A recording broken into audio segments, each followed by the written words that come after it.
dear listener, to Dream Carriage, your quiet companion at the close of the day. Here you are safe. Here you are invited to set down the weight of the hours behind you and to rest in words that move slowly, gently, like a train gliding through the night. I'm honored to be your guide this evening. Thank you for choosing to spend this time with the Dream Carriage, for allowing yourself this nightly ritual of calm.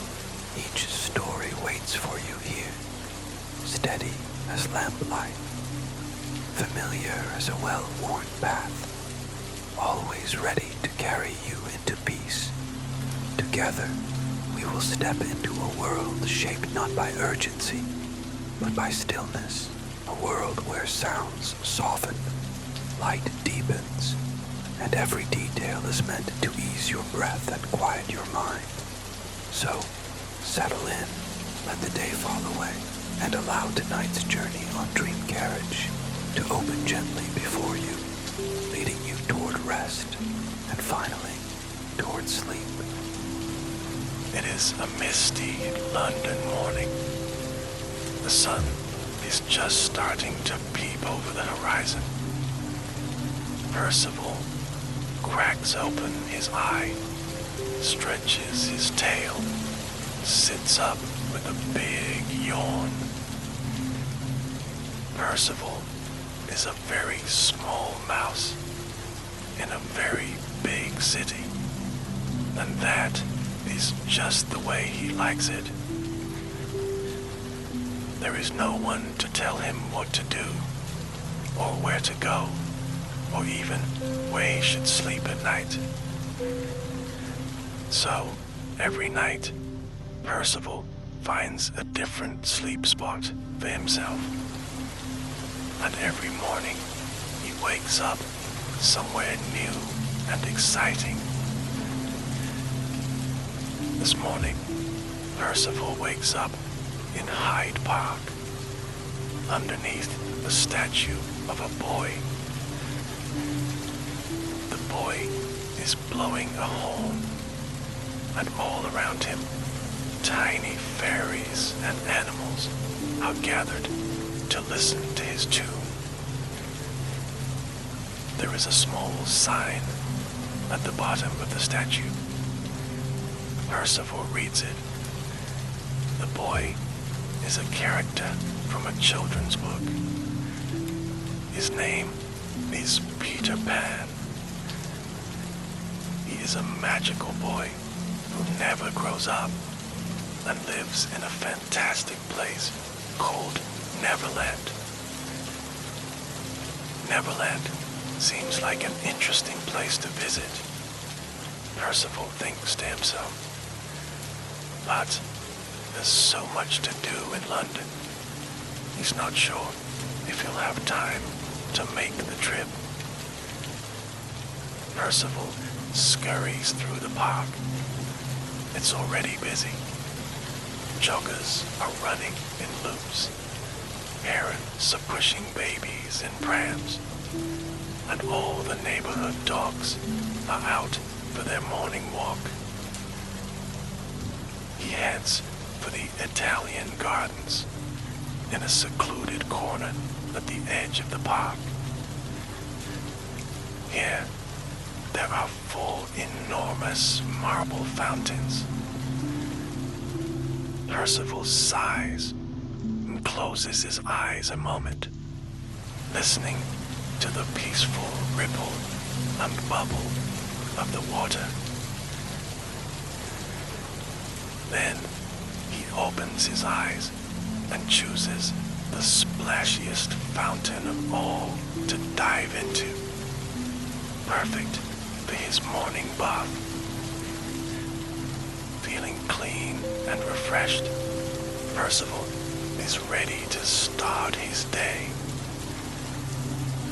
In a city as hustling and bustling as London, every day is an adventure.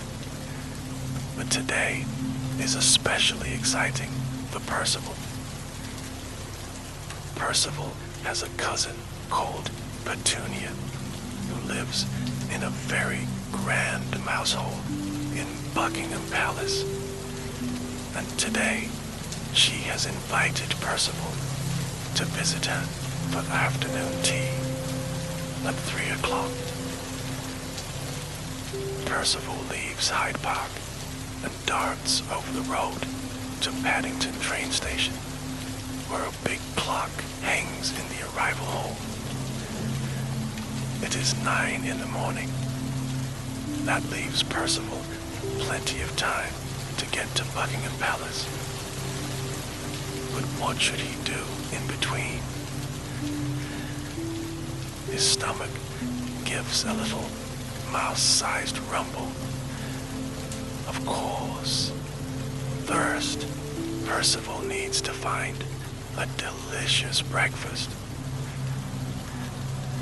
In London, you can find food from every country in the world.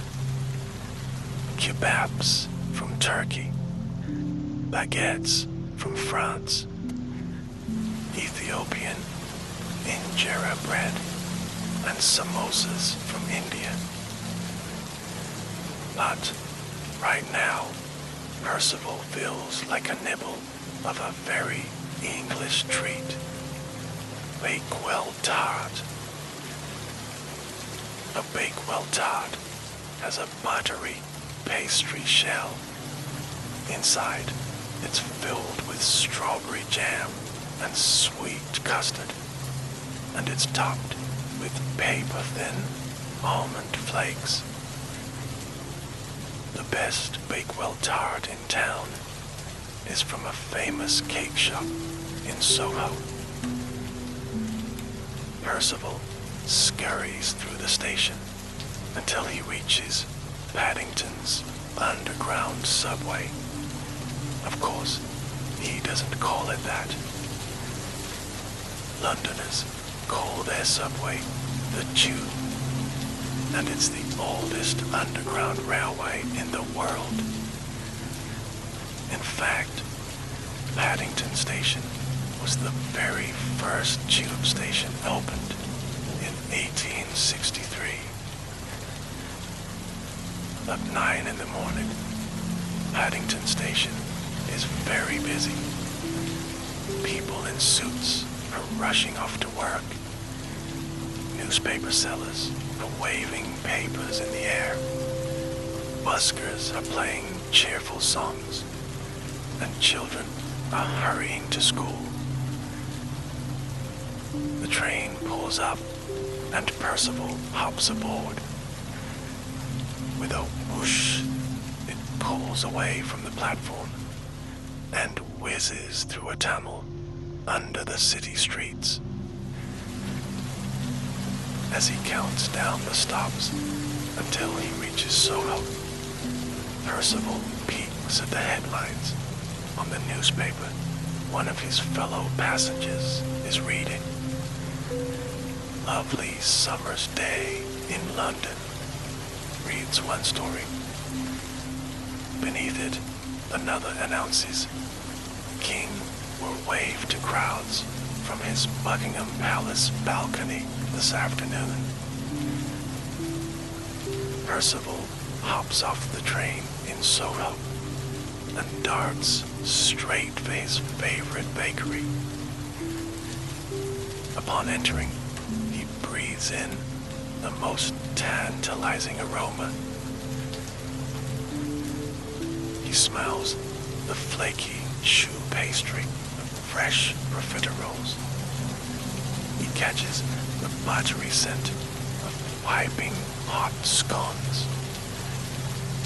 And then, there it is, the whisker-tremblingly delicious smell of jam and custard and pastry and almond, all mingled together.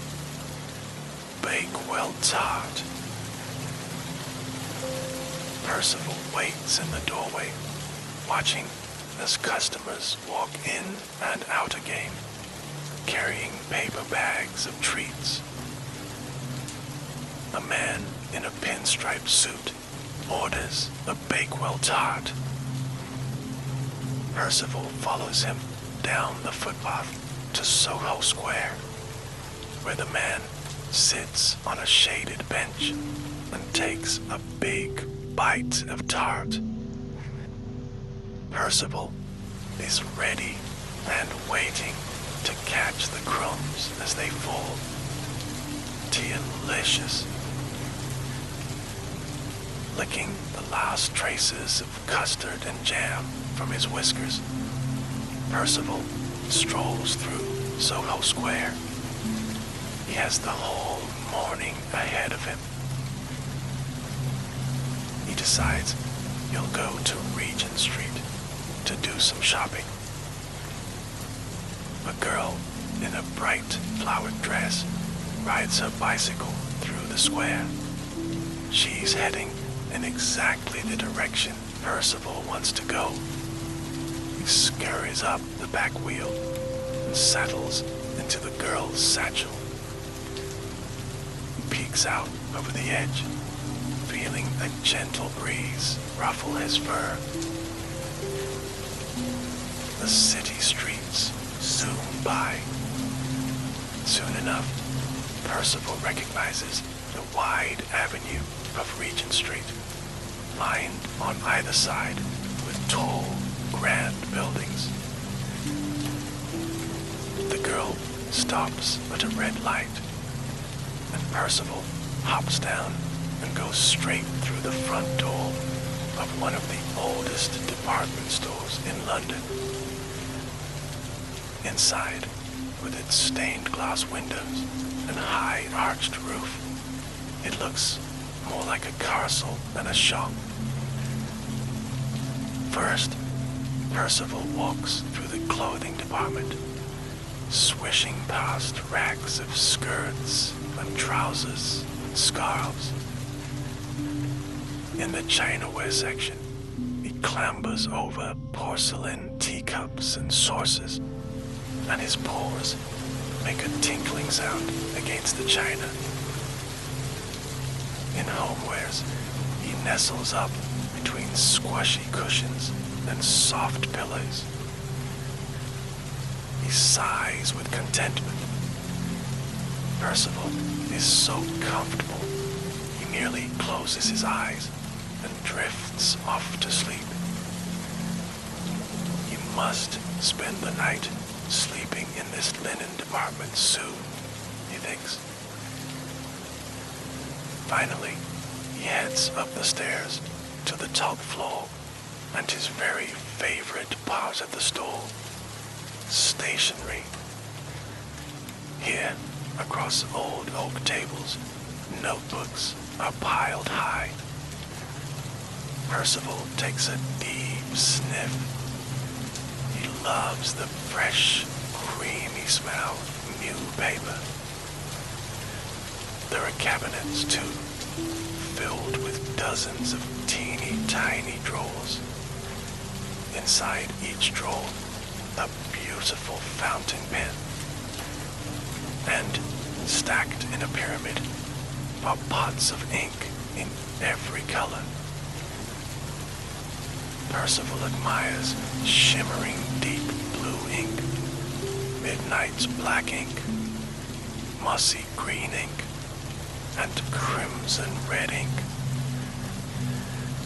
Very carefully, he dips one paw into an inkwell, and at the back of a notebook leaves a tiny paw print in bright purple ink. He laughs to himself, wondering who will buy the notebook and how surprised they'll be when they find a mouse's paw print on the very last page.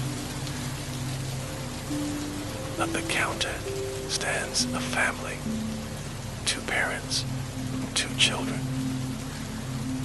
The son has chosen a shiny new notebook.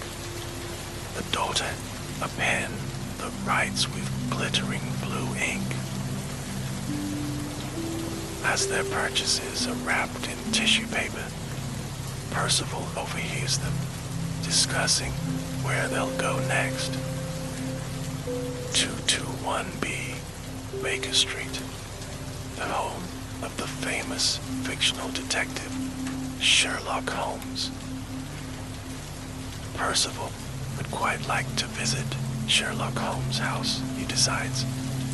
So, he climbs up the counter and leaps into the bag as the shop assistant hands it to the daughter.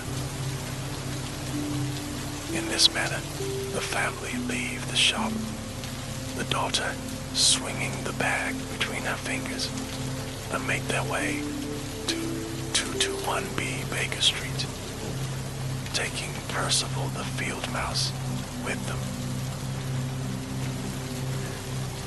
Inside 221B Baker Street, Percival leaps out of the carrier bag and marvels at the apartment he finds himself in. It feels like he has stepped backward through time. The room is lined with shelves filled with leather-bound books. A fire crackles in the fireplace, and an old-fashioned roll-top desk is covered with all the tools Sherlock used to solve his cases. A chemistry set with a beaker of strange liquid bubbling over a Bunsen burner, an abacus, sheets of paper covered in complicated mathematical calculations, invisible ink, encyclopedias on topics from Scottish wildflowers to oceanography, and of course, the long-stemmed pipe that Sherlock used to puff on when he was thinking through a case. Percival especially loves the wing-backed red velvet armchair by the fire. This was where Sherlock used to sit and explain how he solved yet another case with the words, "Elementary, my dear Watson." Percival waits till no one else is watching, then leaps up into the chair. It is wonderfully soft and warm here. Before he can stop it, a wide yawn escapes him. But he can't go to sleep yet, tempting as it is. He has an important appointment at Buckingham Palace this afternoon. He hasn't forgotten. Outside Baker Street, Percival wonders what the time is. There's no clock to be seen, and being a mouse, we can't exactly ask a passerby how late it is. Luckily, Percival knows just where to find the biggest and best clock in all of London. A red double-decker bus stops at the station just outside Baker Street, and Percival dashes on. He climbs the steps to the top deck. Naturally, every Londoner knows that's where the best views are to be found. Through the window, he sees brick houses with chimneys sprouting out of their roofs, oak trees with green leaves, and churches with stained glass windows.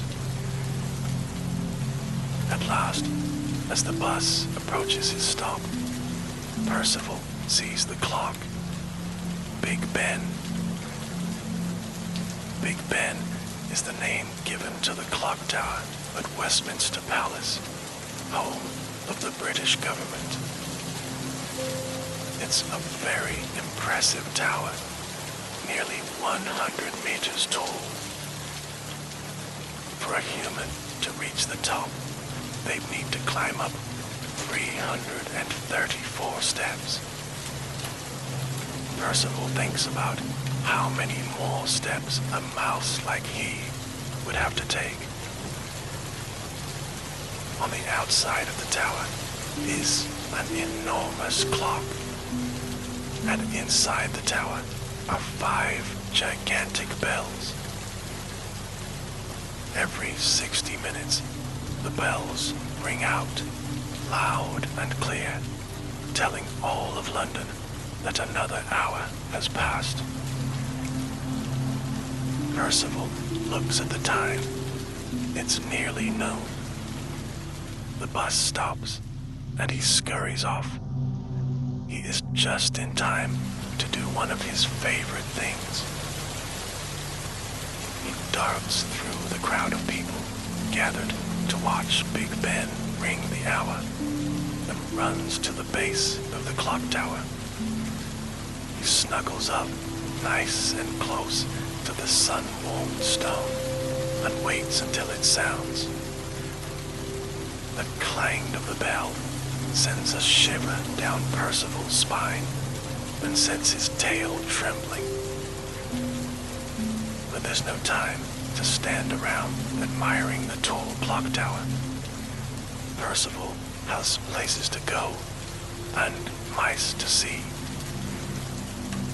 He never comes over to this side of town without visiting one of his favorite London attractions, Trafalgar Square. He scurries up Parliament Street, stopping to nod his head at 10 Downing Street, the house with the shiny black door. The Prime Minister of Britain and his family live behind that black door. And so does Poppy, another one of Percival's many, many field mouse cousins.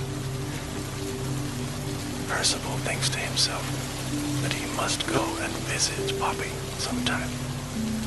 He's heard that the carpets of Downing Street are always spread with delicious crumbs from the scones and sandwiches the Prime Minister and others eat at afternoon tea time. Trafalgar Square is surrounded by busy roads. Cars and buses and taxis whiz to and fro. Percival doesn't dare cross the street by himself. Instead, he leaps into the pocket of a parking inspector. After the parking inspector crosses the street, Percival leaps down a gate. Now, he is in Trafalgar Square. At the center of the square is a tall statue called Nelson's Column, named after Horatio Nelson, one of the most famous captains in the British Navy. At the base of the statue are 4 more statues, 4 grand-looking copper lions with flowing manes. Percival's grandma once told him an interesting story about these lions. They may look like statues, she told him, but really, they are the magical protectors of the whole city of London. If the city or its people are ever in danger, Big Ben will chime 13 times, and the lions will come to life to protect every Londoner. Percival nods hello to the lions as he passes them. He says hello too to all the pigeons who flock to the square. People come from all over London to Trafalgar Square to feed the pigeons delicious scraps, sometimes even fish and chips. A friendly pigeon offers to share a tasty chip with Percival, but Percival has a better idea. His next stop will be Borough Market. Percival wanders down to the banks of the Thames, the grand, wide river that flows through central London. He breathes in the fresh river air and lets the sunshine warm his whiskers. It is the perfect afternoon for a ride on the ferry. With a gentle chugging sound, the ferry splashes and splushes down the river.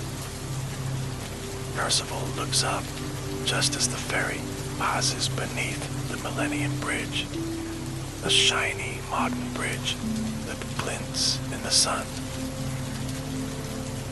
Next, the ferry passes Tower Bridge, an old stone bridge that has stood for centuries. Next to the bridge is the famous Tower of London.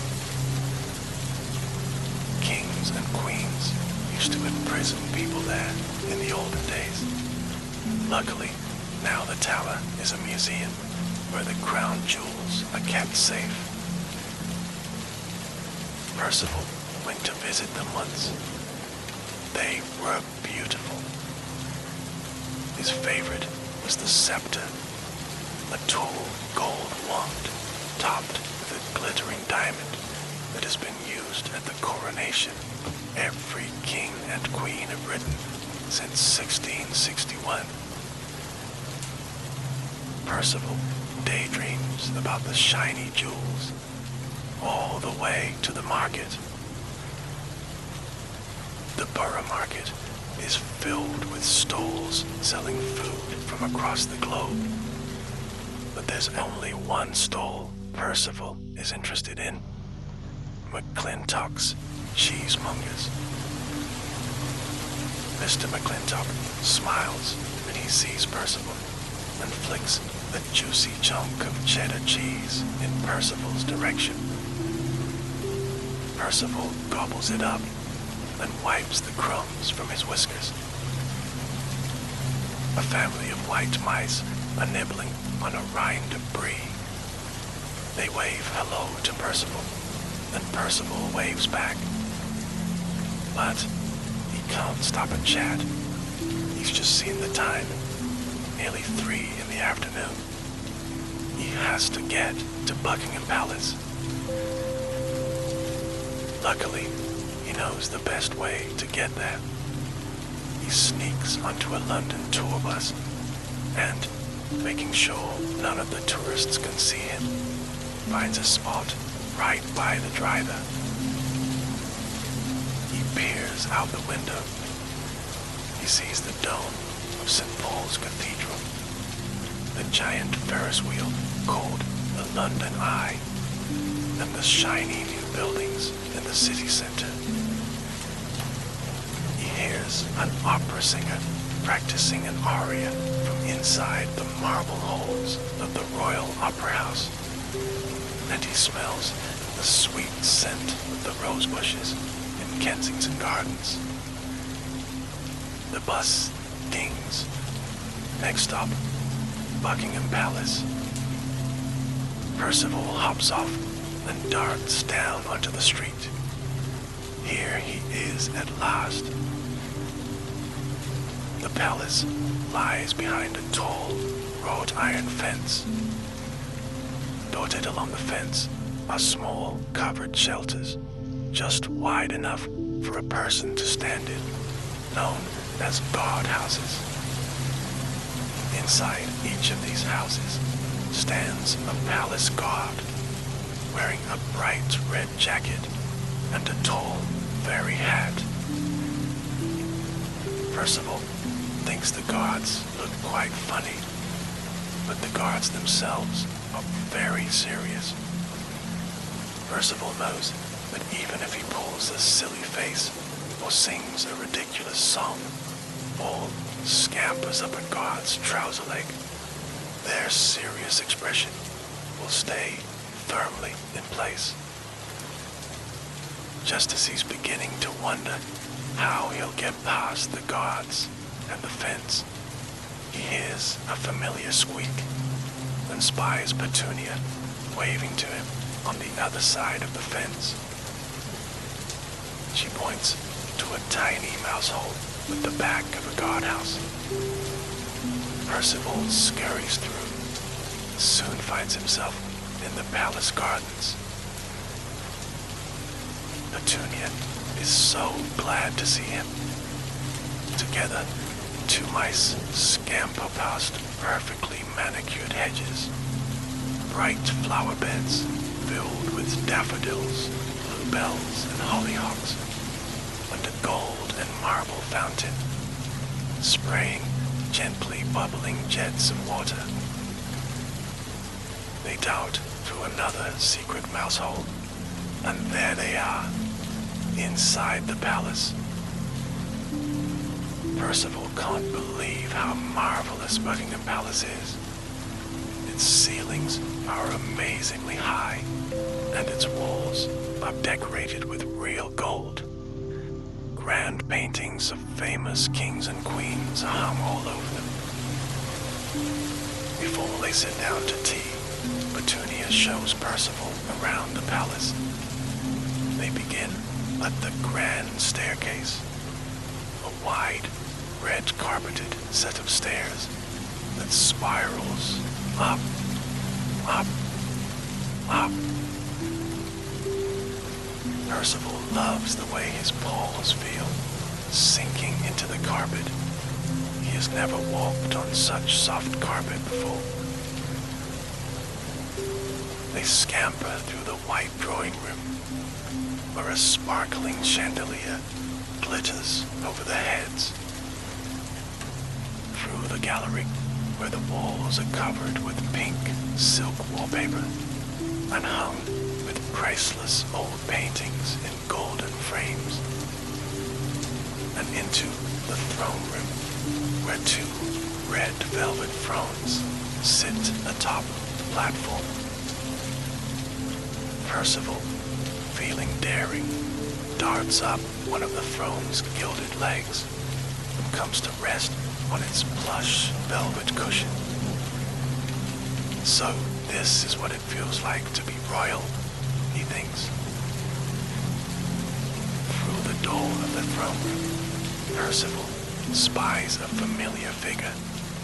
He has snow-white hair, and he is wearing a gray flannel suit with a green silk necktie. He turns to look at Petunia and nods. That is the king himself. Petunia suggests they follow him to the royal balcony. The king is scheduled to wave at the crowds today, Petunia explains, and it is always quite a sight to see. On the balcony, Percival sees the king from behind as he lifts his hand and waves this way and that. Through the railings, he can glimpse the crowd, a sea of people waving bright red and blue flags and cheering.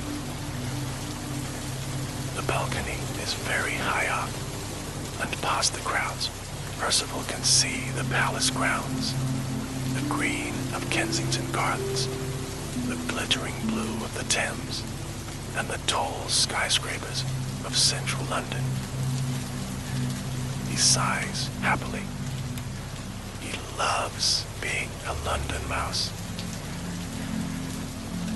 The king says something very softly to one of his footmen. Percival can't make it out exactly, but he thinks he was saying that it is high time for a nice cup of tea. Percival and Petunia agree, so Petunia leads him back to her mouse hole, which is very nicely decorated, for a cup of piping hot tea and a platter of shortbread cookie crumbs. Percival and Petunia spend a long time together, talking about their mousely adventures. They talk and sip tea for such a long time, and outside, the sky turns dark and stars appear. Percival yawns. Petunia insists that he should stay tonight in the palace. She knows the best place of all to sleep. She leads Percival down a secret corridor to a small cupboard. Inside, the cupboard is filled with linen napkins and tablecloths and fluffy towels, all embroidered with a golden crown. This is the king's personal linen cupboard, Jr. explains. Percival burrows into a pile of soft tablecloths, pulls a napkin up to his chin, and wishes his cousin good night. Being a king must be terribly nice, thinks Percival. But as he snuggles into the snowy white linen, he can't help but think that it is terribly nice to be a London mouse, too.